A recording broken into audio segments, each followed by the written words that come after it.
Dzień dobry, tutaj Adrian. Jak to zrobić, żeby nie przejmować się tak wszystkim, żeby bardziej odpuszczać, żeby nie brać do siebie różnego rodzaju rzeczy, żeby nie patrzeć na siebie w negatywnym świetle, żeby nie porównywać się tak do innych, z większą otwartością wyrażać siebie, żeby kochać siebie, nie borykać się tak każdego dnia, że trzeba coś zrobić albo że coś zrobiłem źle, żeby nie stresować się przed trudną rozmową, przed wyrażeniem uczuć swoim najbliższym, przed podjęciem trudnego zadania. Jak to zrobić? Jak ja to robię? Jak to się dzieje? Jak to jest możliwe? Czy to w ogóle jest możliwe do wykonania? Byłem osobą bardzo negatywną, byłem osobą zgorzkniałą, byłem osobą, która miała w sobie dużo lęku, która miała zahamowania, która wstydziła się być sobą przed innymi. Byłem osobą, która była sfrustrowana wewnętrznie, która krytykowała innych. Oczywiście krytykowałem tylko w kuluarach, ponieważ nie krytykowałem nikogo prosto w twarz, ponieważ nawet i na to nigdy nie potrafiłem się zdobyć. Więc byłem, wiecie, takim siedzącym przed komputerkiem i wypisującym brzydkie komentarze, oczywiście anonimowo, no bo jak inaczej? Oczywiście, że anonimowo, nie? Czy to w grach, czy to gdzieś w komentarzach, wiecie. Byłem tego typu osobą pogrążoną, zamkniętą w sobie, która uważała, że świat jest niesprawiedliwy, że Polska jest niesprawiedliwa, ponieważ mało się tu zarabia. Zarabiałem najniższą krajową, nie mogłem za to się wyprowadzić, nic sobie kupić, od rodziców się wyprowadzić. Narzekałem na pochodzenie swoje, że jestem w Polsce, że to jest beznadziejny kraj, że tutaj się nie da zarobić, że jestem niewolnikiem. Na innych ludzi narzekałem, że są tacy, a nie inni, że może są za mało empatyczni, że są na przykład chamscy i wredni. Narzekałem ogólnie na cały świat, że wygląda tak jak wygląda, że jest na nim kiepsko, że jesteśmy egoistyczni i materialistyczni. Co prawda jest to prawda, nadal tak uważam. Tylko że teraz patrzę na to z innej perspektywy, wiecie. Nie podejmowałem się żadnych trudnych zadań. Nie byłem gotowy na żaden trud, wiecie. Robiłem tylko to, co jest łatwe. Paliłem zioło, piłem, grałem w gry. Nie ćwiczyłem za bardzo sportu, wiecie, siedziałem na dupie w domu. No i wiecie, to wszystko tak narastało. Tak jakby, wiecie, na przykład ja teraz tutaj stoję i wyobraźcie sobie, że mój front, no to jest, że jestem miły, sympatyczny, mówię dzień dobry sąsiadom, chodzę do pracy, tak, odwiedzam babcię, tak, jestem normalnym obywatelem, płacę podatki, jestem sympatyczny, uśmiechnięty do ludzi, nie wyzywam ich, nie biję się na ulicach, tak. Ale tło, na którym to wszystko się działo, no to tło było całkiem inne. To tło było agresywne, to tło było przelęknione, to tło było pogrążone w używkach, pogrążone w lęku, pogrążone w nieśmiałości, we wstydzie, w agresji, we frustracji, w irytacji. Jak to się teraz u mnie ma? Cieszę się. Ja się cieszę ogólnie. No. Cieszę się z życia. Traktuję życie jako szansę niesamowitą, jako przygodę, której jest mi dane doświadczyć. To jest cud, że ja tutaj jestem, wiecie. Teraz może to zabrzmieć trochę jak takie, wiecie, no jakbym był odklejony od rzeczywistości, może zabrzmi to, co teraz powiem, ale ja postrzegam życie jako troszkę taką grę, w której jesteśmy i wszyscy jesteśmy w tej samej grze. Nieważne, czy to jest na przykład jakiś mój kolega, czy to są moi rodzice, czy to jest wujek, którego nie lubię, który zawsze na mnie na przykład od małego naciskał w jakiś sposób, powodował u mnie stres i traumę. Wiecie, jeszcze wcześniej unikałbym tego wujka, unikałbym rozmowy z nim, a teraz, wiecie, otwieram się na wszystko, ponieważ wiem, że jesteśmy tutaj na chwilę, że to wszystko jest chwilowym wydarzeniem i wiecie, wszystko to, co my myślimy, że jest takie straszne, boimy się i tak dalej, to jest tylko w naszych głowach, bo zobaczcie, ludzie 100 lat temu, oni też mieli różnego rodzaju problemy. 100 lat temu żyli ludzie i te ich problemy już nie istnieją teraz. My już jesteśmy skazani na bycie zapisanymi w historii.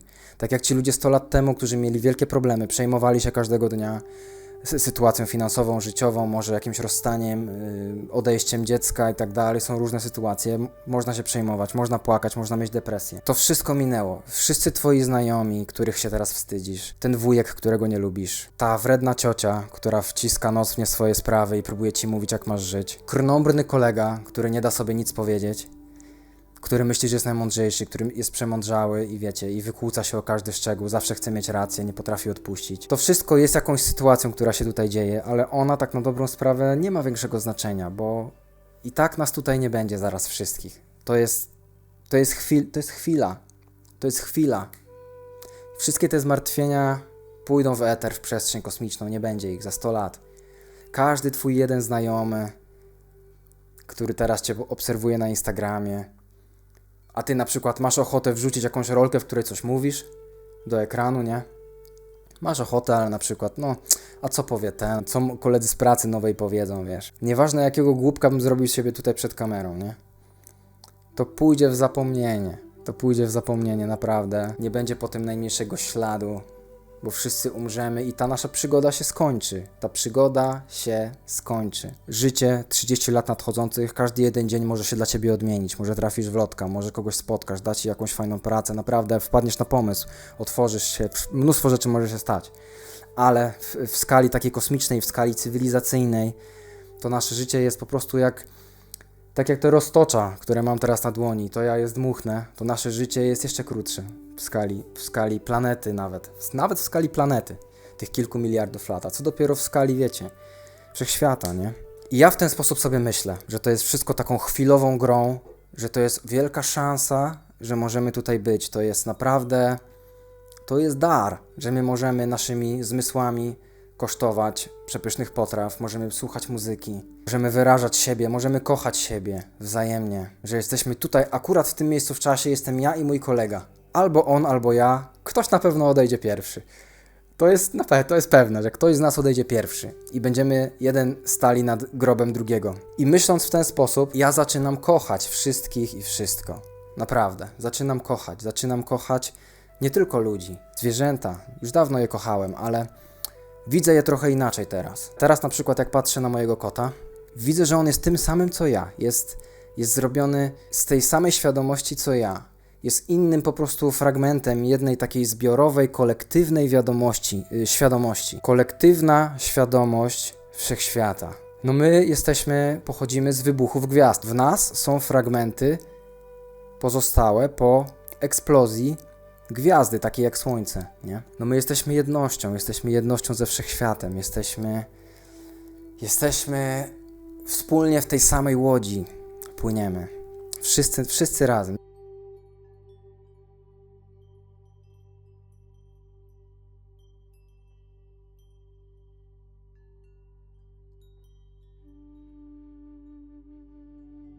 I jestem wdzięczny, że mogę tutaj być, jestem wdzięczny, że mogę teraz być, że dzisiaj mogę napisać do kolegi A, B, C i D, bo za 40 lat to albo mnie nie będzie, albo ich nie będzie i będę sobie tylko wspominał. I ja dostrzegam to jako jedność, jesteśmy w jednej rzeczywistości, wszyscy jesteśmy jednością, z drzewami, z planetami, mój kolega jest mną, ten kot jest mną, on jest mną. Jedna wielka świadomość jest podzielona na mniejsze świadomości. Każdy z nas jest ułamkiem, każdy z nas ma ograniczone postrzeganie rzeczywistości, postrzega ją w jakimś tam swoim kwadraciku. Każdy jest fragmentem, który coś ma wnieść do tej rzeczywistości, do tego wszechświata. Każdy fragment coś wnosi. Każdy z nas ma potencjał nieskończony, aby być sobą. Nie ma drugiej takiej osoby jak ty. Nie ma drugiej takiej osoby jak ja. Każdy ma potencjał, żeby coś wnieść, coś po sobie zostawić. Każdy lubi coś innego, każdy kocha coś innego, każdy jest ekspresją czegoś innego. I jak najbardziej powinniśmy kochać i szanować odmienność.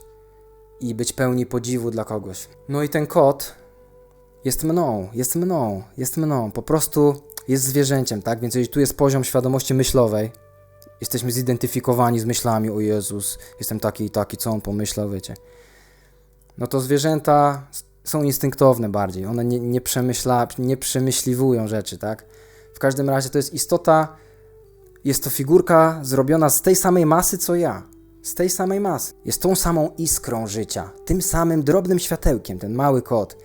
Jest jednym ze światełek, z 8 miliardów, nie, tyle jest ludzi, jeszcze nie wiem ile jest zwierząt, wiem, że ludzi jest chyba 8 miliardów, zwierząt pewnie jeszcze więcej, tak? To zobaczcie ile setek miliardów takich małych światełek świadomości i życia jest dookoła nas.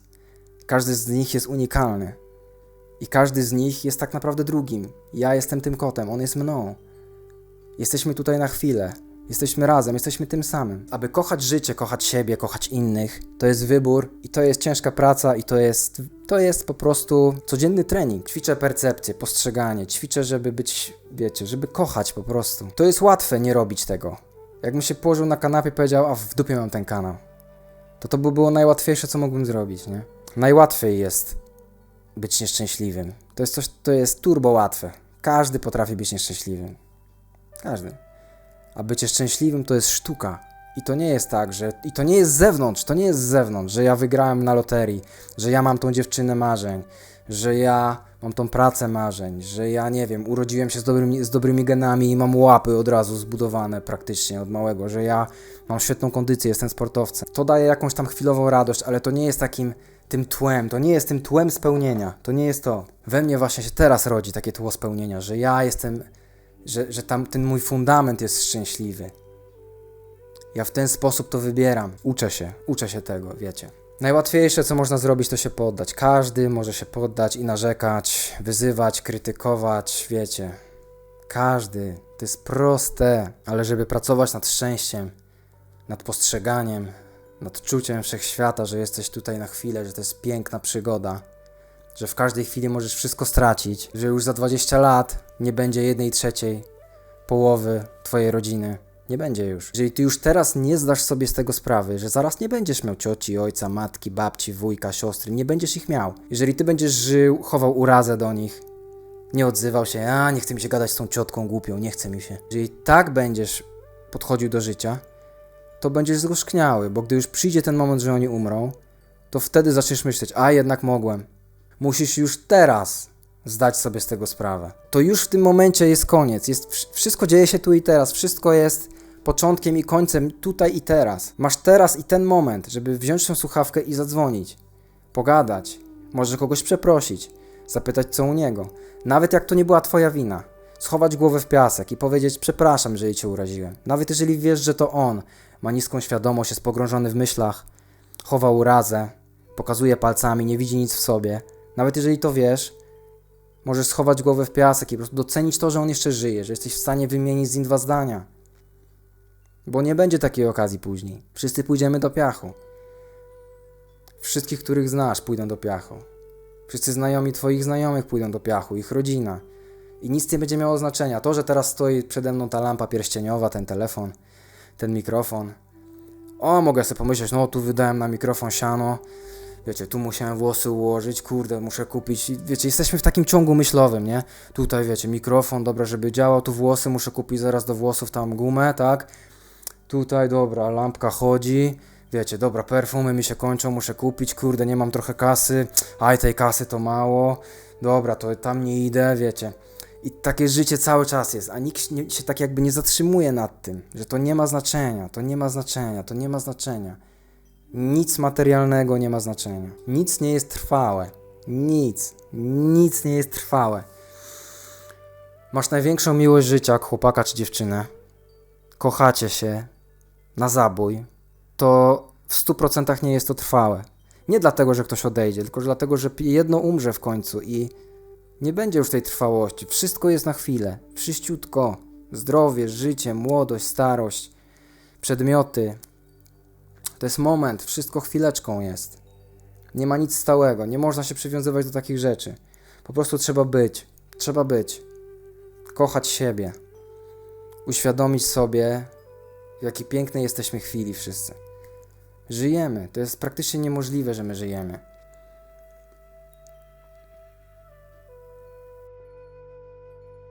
Słuchajcie, dziękuję bardzo za wysłuchanie.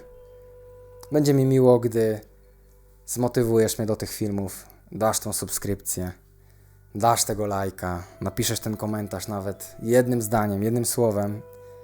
Dla mnie to jest bardzo fajna rzecz, motywująca, nie? No dobra, słuchajcie, to cześć.